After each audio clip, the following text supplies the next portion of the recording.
Presta atenção nisso. Tá bom? Isso aí. Vamos para uma pergunta aqui que o nosso querido diretor para mim no WhatsApp. O nosso querido Faz isso, senão amigo, você é demitido, viu? O Johnny Lima.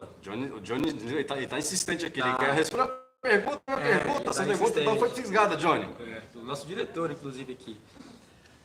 Os 144 mil serão os vivos salvos e a grande multidão vão estar onde? Não, isso é uma teoria.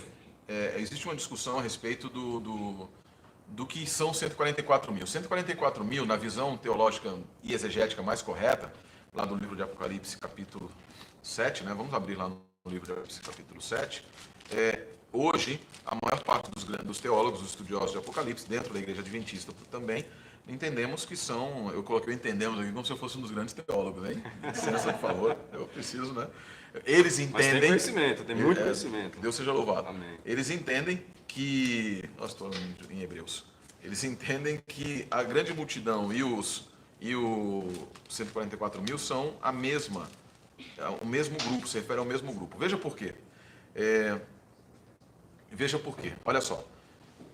No Apocalipse existe na profecia apocalíptica, existe uma dinâmica, que é a dinâmica do ouvir e ver. Você encontra isso várias vezes no Apocalipse. Por exemplo, o João dizendo, e olhar o que havia. Chorei, porque ninguém foi achado digno de abrir o rolo e olhar para ele. Um dos anciãos me disse, não chores, veja, o leão da tribo de Judá, a raiz de Davi, venceu para abrir o rolo e os 7 selos. Ele escuta falar de um leão da tribo de Judá. Então eu vi um cordeiro.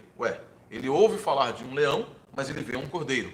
E essa diferença de simbologia, essa dinâmica, ele ouve a respeito de um símbolo e quando ele vê o símbolo é diferente, é o que acontece também no capítulo 7. Veja só, depois disso vi 4 anjos em pé, em 4 cantos da terra. Ele vê os anjos, mas no capítulo 7, verso 2, diz assim, vi outro anjo subindo do Oriente, tendo o selo de Deus vivo, e ele bradou aos 4 anjos, a quem havia sido dado poder para danificar a terra, dizendo, não danifique nem a terra, nem o mar, nem as árvores, até que tenhamos selado os servos do nosso Deus na testa.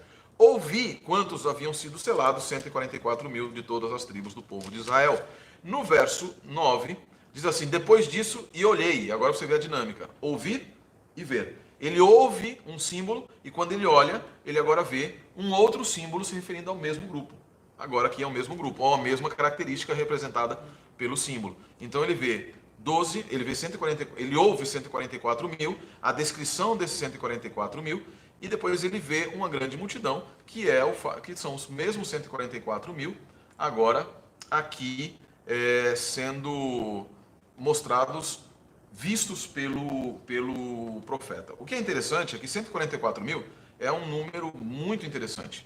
É um número bastante interessante porque ele é 12 vezes 12, é o quadrado de 12, multiplicado pelo cubo de 10. Então, ó, matemática, hein?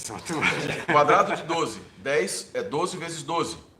12 vezes 12. Quantos? São 12 apóstolos, 12 tribos. Certo. Então, é a união de todos aqueles salvos de Israel e do Messias. 10 vezes 10 vezes 10. 10 ao cubo. 3 na gematria, 3 na Bíblia é o número da eternidade. Deus é uma trindade.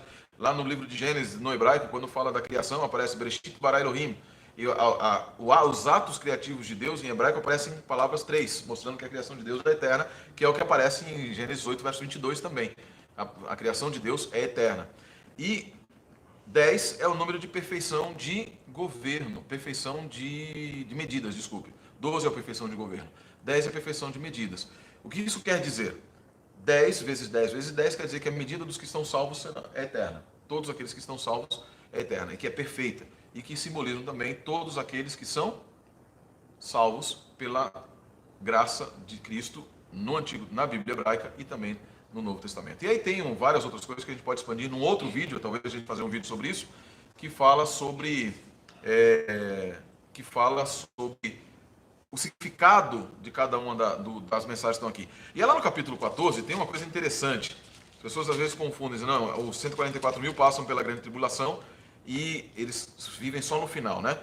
Diz assim, ó, capítulo 14, verso 1. Então olhei e lá estava o cordeiro em pé sobre o monte de Sião, e com ele que estavam 144.000, que traziam o nome dele e de seu pai escrito na testa. Ouvi o som do céu, e havia um forte trovão, ouvi como arpistas tocando seus instrumentos. Estavam cantando um novo cântico diante do trono dos 4 seres viventes dos anciões, e ninguém podia aprender o cântico a não ser os 144.000 que haviam sido comprados da terra. Aqui é interessante, porque a expressão que aparece aqui no grego, ela significa que estão sendo comprados. A doutora Leona Running fez um artigo muito interessante, mostrando que o tempo verbal, a forma verbal, tempo não, mas a forma verbal utilizada, indica que no tempo de João, ao tempo de João, os 144.000 já estavam sendo comprados da terra. Em outras palavras, eles não existem apenas no final. Eles são uma representação de todos os salvos que foram comprados pelo sangue de Cristo, até porque ninguém vai estar no céu sem ter sido comprado pelo sangue de Cristo. Certo. Então tá aí, tá respondido então. Nosso Pergunta. amigo Jonas, né? Jones. Jones. Nosso amigo Jones. Grande abraço, Jones. Deus te abençoe também. Continue conosco. Ó, pastor, antes da próxima pergunta, nós temos um recadinho aqui do Ricardo Oliveira, que ele mandou o seguinte: a produção, peça para o pessoal